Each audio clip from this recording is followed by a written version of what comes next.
Smart city તરીકે ઓળખાતા સુરત શહેરમાં રસ્તાઓ પર ભૂવા પડવાનો સિલસિલો અટકવાનું નામ નથી લઈ રહ્યો।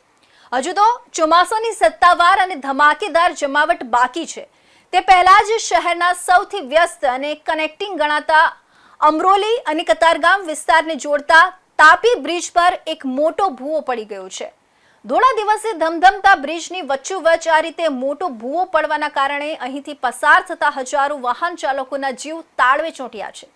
આ ઘટનાને પગલે સુરત મહાનગરપાલિકાની પ્રી મોન્સૂન કામગીરી અને બ્રિજના મેન્ટેનન્સ સામે ફરી એકવાર ગંભીર સવાલો ઊભા થયા છે।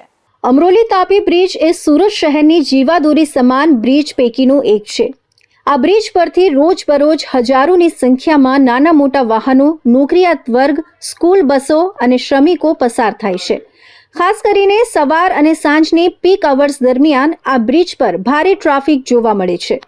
આવા ધમધમતા બ્રિજના રોડની સપાટી બેસી જતા એક મોટો અને ઊંડો ભૂવો પડી ગયો છે।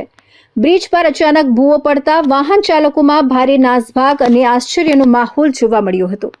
આ ઘટનાની જાણ થતાં જ સુરત મહાનગરપાલિકાના સ્થાનિક ઝોનના અધિકારીઓ ઘટના સ્થળે દોડી આવ્યા હતા।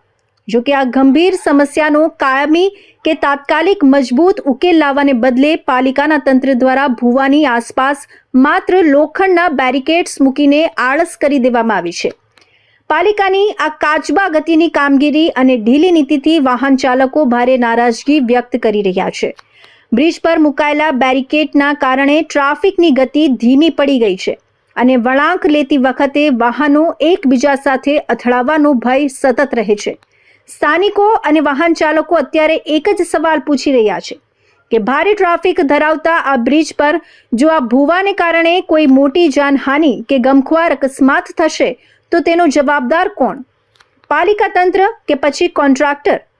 ટેક્સ ભરતી જનતાના જીવને આ રીતે જોખમમાં મૂકવા બદલ લોકોમાં વહીવટી તંત્ર સામે ભારે આક્રોશ ફાટી નીકળ્યો છે। સૌથી મોટો ચિંતાનો વિષય એ છે કે હજુ તો ચોમાસાની ઋતુની શરૂઆત થઈ નથી।